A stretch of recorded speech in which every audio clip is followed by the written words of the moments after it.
second one is muffaletta. So do these sound, do you recognize any of these words? Which does anybody recognize any of these?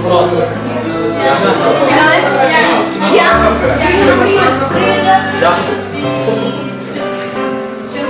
Jambalaya? Yeah. That one? Really? That's cool. Anybody else? Oh, okay. That's it. Anybody else? I never heard the So these are all American foods. I know that's like, but only in the South. Do you have pictures of them so we can... No, unfortunately, I didn't have time to find pictures of all of this. The muffaletta is a kind of sandwich with like lots of meat and olives, and it's on a special kind of bread. It's from Louisiana, actually. Gumbo is a really amazing type of like seafood stew. Grits, it's kind of like porridge. I don't know how else to explain it. Po' boy is a type of sandwich. Collard greens is a type of vegetable. And then cobbler is a type of dessert, usually made with mish-mish or peaches, right? Okay, so next slide, please. Okay, so it's dance time.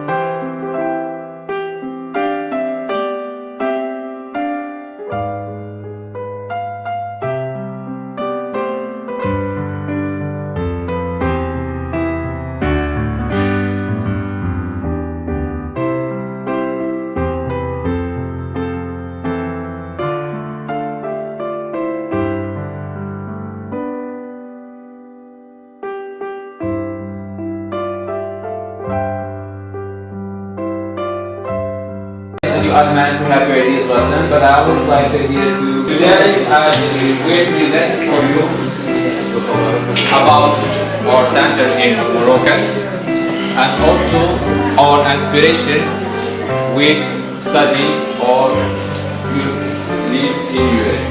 So American Language Center is a center which can study the language of US. There are 10 American centers in Morocco. It is a part of American Association culture of change the culture between Morocco and US, and also we have other activity in social especially, and we encourage and support theaters, we support the local projects of the city, and also we organize a trip to US to exchange the culture. Today I am working in Tunisia, and I want to tell you something is very important about US. All American people have which called donation or volunteer. So these characters or this behavior is included in American culture. The volunteer, you have job or you have money or you have anything you want, but you want to participate in your social, you want to participate with your friends, and you want to participate with your family. Organization of US here in Tunisia, which is called MEPI, Middle East Partnership Initiative. This organization supports all leadership of next generation of youth, and also give a hand for young students who want to build their career. Like Tunisia, like Morocco, I think we suffer, especially because I am ex-student engineer in computing. We suffer about training, we suffer about find a job, and we suffer also about confidence of the employer.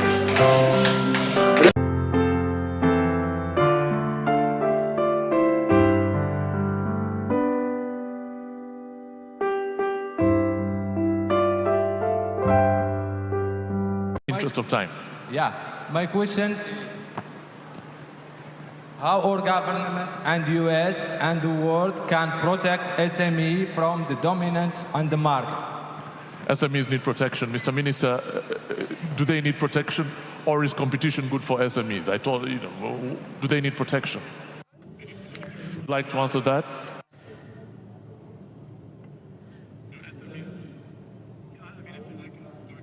Yeah, I think SMEs are a very important part of the value chain. I mean, they're suppliers of a large number of multinational companies. So large companies today are buying from SMEs, and I think that you're critical suppliers. So I think each one has a role to play. Do they need protection, though? Yeah. Do they need? I don't think so, no. Okay. Yeah, please. I think what needs protection is the environment for SMEs to become large companies. How do you protect that environment? Need clear rules and no bureaucracy, little bureaucracy, and no corruption. This is what SMEs need to become large companies. Okay, thank you very much. And anybody else with a question? Yes, madam?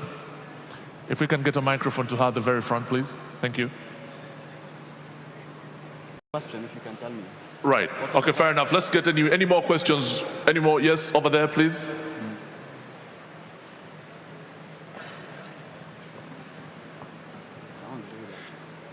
Maybe they can do the question without the Jalal microphone. Benlaidi, IT manager of Scaled Service Marrakesh, Morocco. So my question when we talk about the scale up is basis about three things: talent, finance, and customer. I read a quote from Miss Alexa said, and the fact the women don't like to talk about money, let alone deal with through where killing is at work, earning more than ever running our household and making big ticket decisions.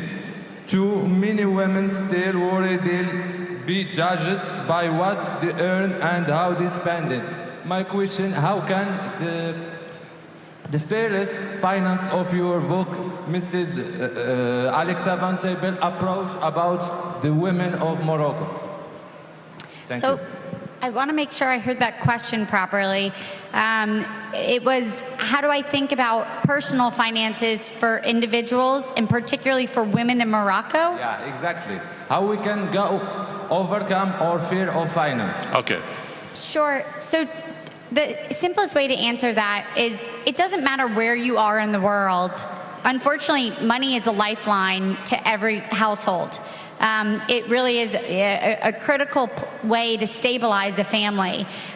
So first, take the United States, where we have so many incredible advantages. Financial literacy, learning about your personal finances, is still not taught in schools. So it's an enormous problem in the United States alone. The average family, 76% of America lives paycheck to paycheck. You go to less developed parts of the world like Bangladesh, etc., and you actually find that the financial situation is even more strained. And so for me, what I would say for someone like women in Morocco or any Moroccan household, financial literacy doesn't really change. It's still the stability of a family, and getting access to good resources is truly fundamental. In the same way that protecting your family with good health matters, protecting your family with wealth matters as well. Okay. And so... Yeah. All right. Sorry, I just wanted Malik to weigh into that as well, because you have a local Moroccan experience. I wonder what sort of advice you'd give to someone who's asking you that sort of question.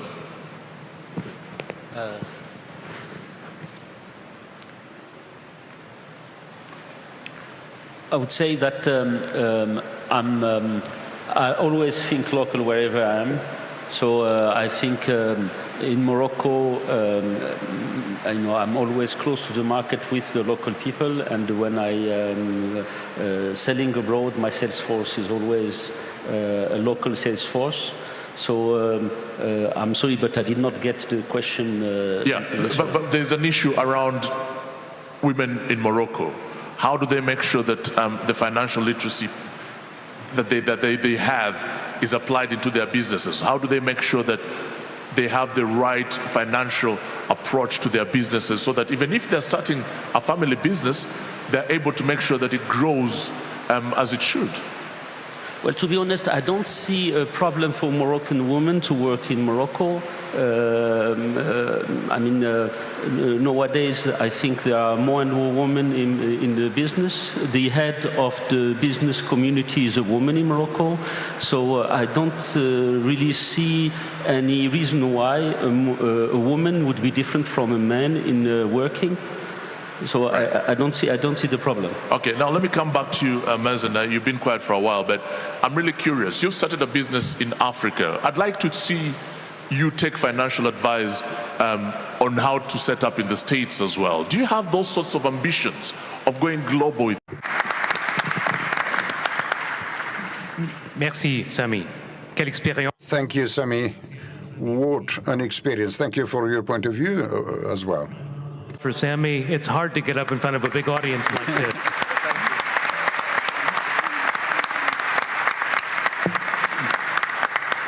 So we're coming down to the last few minutes. I'm sorry to say this is an abbreviated panel.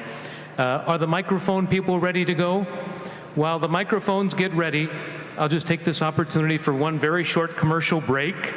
The National U.S. Arab Chamber of Commerce is organizing its high-tech roadshow to the United States in January. We get entrepreneurs from all over the Arab world coming to the United States. If you're interested, please see me after this panel. That's the end of my commercial. Sorry, folks. Thank you very much. Questions from the audience? Yes, sir. Thank you, sir. Jalal Benlaidi, I was regional coordinator of Tunisian American Chamber of Commerce in Sousa and volunteering active member with Amidis Sousa, Tunisia. I work closely with the Tunisian youth in a program of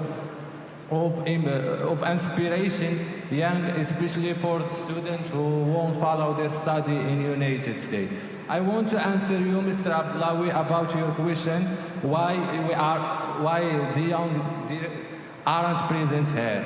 Let me talk you about American Dream. In American Dream, we said, dream big, work hard, and never stop trying to work for a comfortable future for you and your children.